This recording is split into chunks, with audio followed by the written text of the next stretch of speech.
ಸ್ಕಂಕ್ಗಳು ಉತ್ತರ, ಮಧ್ಯ ಮತ್ತು ದಕ್ಷಿಣ ಅಮೆರಿಕದ ಗ್ರಾಮೀಣ ಪ್ರದೇಶಗಳು, ನಗರ ಮತ್ತು ಉಪನಗರಗಳಲ್ಲಿ ಕಂಡುಬರುವ ಸ್ನೇಹಮಯಿ ಸಾಧುಪ್ರಾಣಿಗಳಾಗಿವೆ.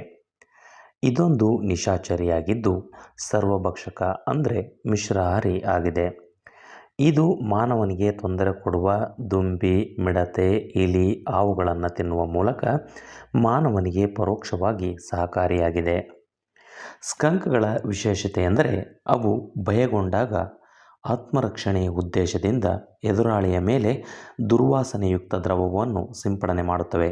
ಅದಕ್ಕೆ ಮಸ್ಕ್ ಎಂದು ಕರೆಯುತ್ತಾರೆ. ಸ್ಕಂಕ್ಗಳು ದಾಳಿ ಮಾಡುವ ಮುನ್ನ ಎದುರಾಳಿಗೆ ಎಚ್ಚರಿಕೆ ನೀಡಲು ಕಾಲನ್ನು ನೆಲಕ್ಕೆ ಬಡಿಯುವುದು ಅಥವಾ ಬಾಲವನ್ನು ಎತ್ತುವ ಮೂಲಕ ಮುನ್ಸೂಚನೆ ನೀಡುತ್ತವೆ.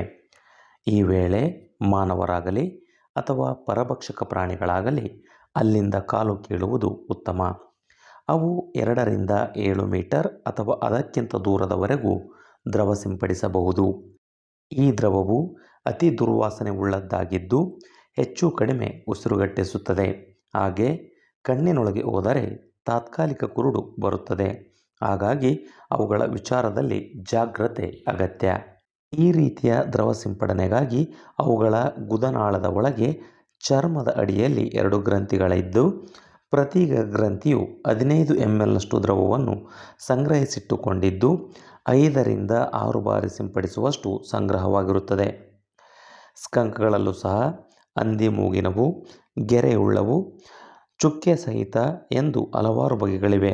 ಇವು 7 ರಿಂದ 10 ವರ್ಷ ಜೀವಿತಾವಧಿಯನ್ನು ಹೊಂದಿದ್ದು ನೈಸರ್ಗಿಕ ಆವಾಸಗಳಲ್ಲಿ 2 ರಿಂದ 4 ವರ್ಷದ ಕಾಲ ಬದುಕಬಲ್ಲವು.